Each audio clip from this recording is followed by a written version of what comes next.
আসসালামু আলাইকুম ভিউয়ার্স, আজকে আপনাদেরকে ৩ ধরনের চিকেন রোল বানিয়ে আমি দেখাবো। প্রথমে আটাটা গুলে নিয়ে এভাবে মথ করে নিয়েছি। আটার মধ্যে হাফ চামচ লবণ, হাফ চামচ চিনি, ১ টেবিল চামচ তেল আর ২ কাপ আটা দিয়ে আমি আটার মথটা করে নিয়ে তারপর এখানে নিয়েছি চিকেন কিমা করে। এটা আপনারা সহজেই বাসায় বানিয়ে নিতে পারেন। মুরগির ব্রেস্ট পিসগুলো নিয়ে ওই ব্রেস্ট পিসের মধ্যে আমি হাফ চামচ লবণ, হাফ চামচ হলুদের গুঁড়া, হাফ চামচ ধনিয়ার গুঁড়া, হাফ চামচ জিরার গুঁড়া, আদা রসুন বাটা হাফ চামচ করে তারপর কিমাটাকে অল্প তেল দিয়ে কিমাটাকে মেক করে নিয়েছি আমি। তারপর এইরকম করে রুটি বেলে নিব।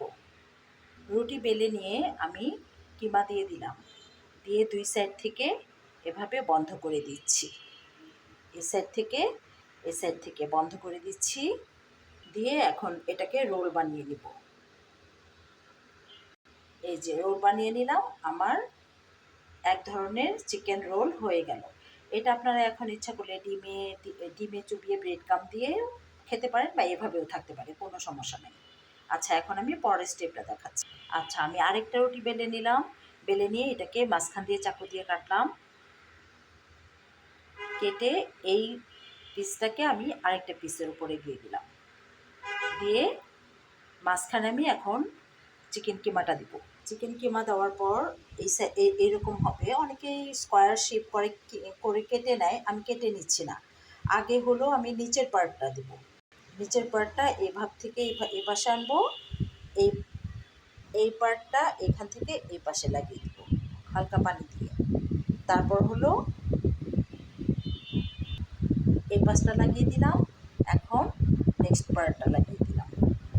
এই যে আমার হয়ে গেল আরেকটা চিকেন সমাচা বা চিকেন রোল, যাই বলেন আপনারা।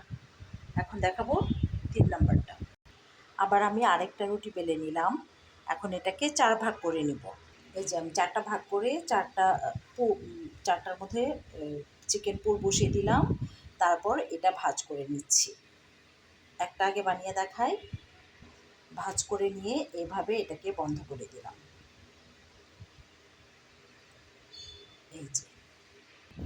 এই যে আমি বানিয়ে ফেললাম ৩ ধরনের চিকেন নাগেটস। এই যে এটা হলো এক ধরনের, এটা হলো বড় আর এগুলো হলো সব ছোট। আল্লাহ হাফেজ।